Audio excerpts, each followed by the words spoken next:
Okay, I need to make a couple more templates, so I cut out this blank here. It's about 6 inches square, and I broke my template into a half piece so that I can make it. It's easier to make it more symmetrical. So what I do is I bolt it there on the center line.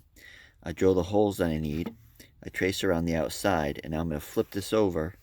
I'm going to flip this over, and then trace this side and drill the holes I need, and that will give me a symmetrical left to right half. There it is. There's the first half done, and I'll just do the second half.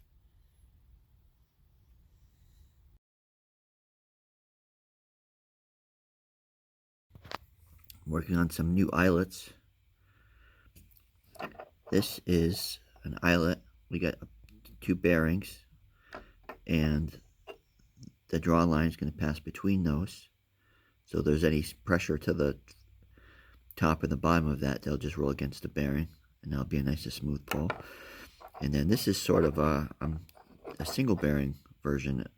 This is the draw line is actually going to go over this, so I can do like a block and tackle thing. I still have some shaping on the mounts of these things, but you can take a look.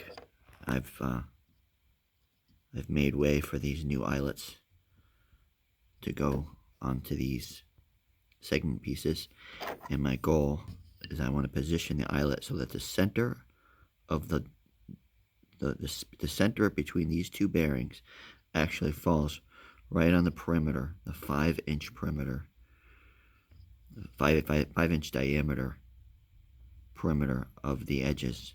So I'll mount those right here, and then the 5-inch line from here, well, the 2.5 inches from the center will be 2.5 inches between the center and the pass-through hole, so that I know how much leverage I have on my draw line, and I'll have 4 of those. Okay, putting together these 3 pieces because I want to add 2 segments to the top of my segmented spine here. I've got these 3 pieces, and on the top one I've got that single bearing, and in the other 2 I have the 2 bearings where the line is going to pass through. I'm going to try to go over the top of the top one and go down again and have like a block and tackle thing. Maybe it'll change the leverage I have. Just want to experiment with that. But here we got these guys. I still have quite a bit of work to do. I got to clean these edges off. I want to round those off. I want to get them as low profile as I can. As I said before, the line, the perimeter line of the segment actually is in line with the inner bearing, so that the pull surface will be right there at the 2.5 inches radius, or the 5 inches diameter mark. And then I put the center of the bearing in the perimeter line here, so as it goes around it, it'll be mostly at the 5 inches there. This is upside down. But that ball is going to go in there. That's a 9/16 Delrin drilled out, and that will go. Oh, I lost it. I'll run my cable through that, and I'll pivot on that. See how that looks.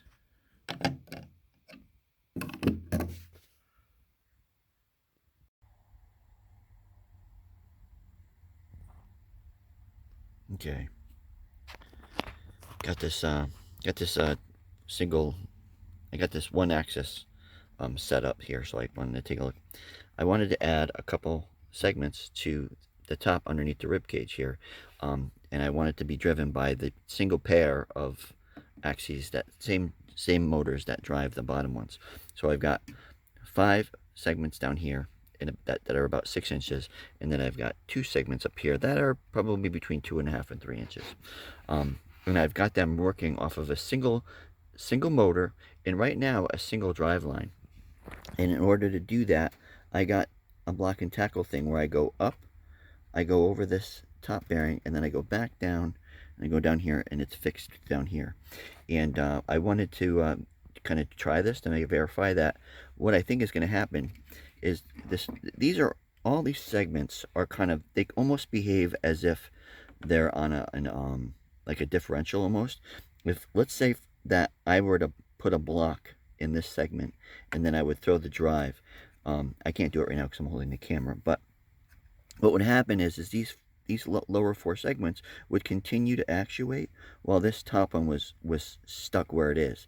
And you know, because they're all on one string and they're all spring loaded.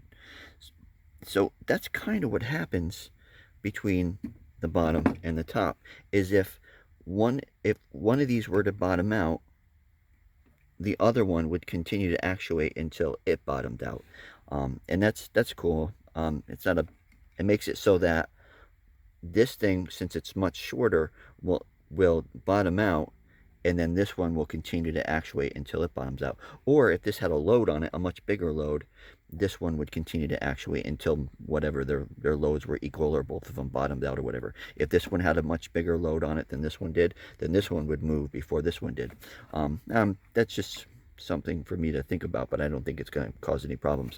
In the future, what I'd like to try is I'd like to have a single motor drive a line up and a separate line, I'm sorry, drive a line down, and then a separate line drive a line up, so that it would separate the top and the bottom from that relationship where they would act independently. The problem I have is that if this is significantly shorter than this one, then once this bottomed out, the drive wouldn't actuate any further down here, because this would be bottomed out and the motor wouldn't be able to go any further, and this would only get half of its throw, which is another advantage of having this block and tackle situation where I go up and down.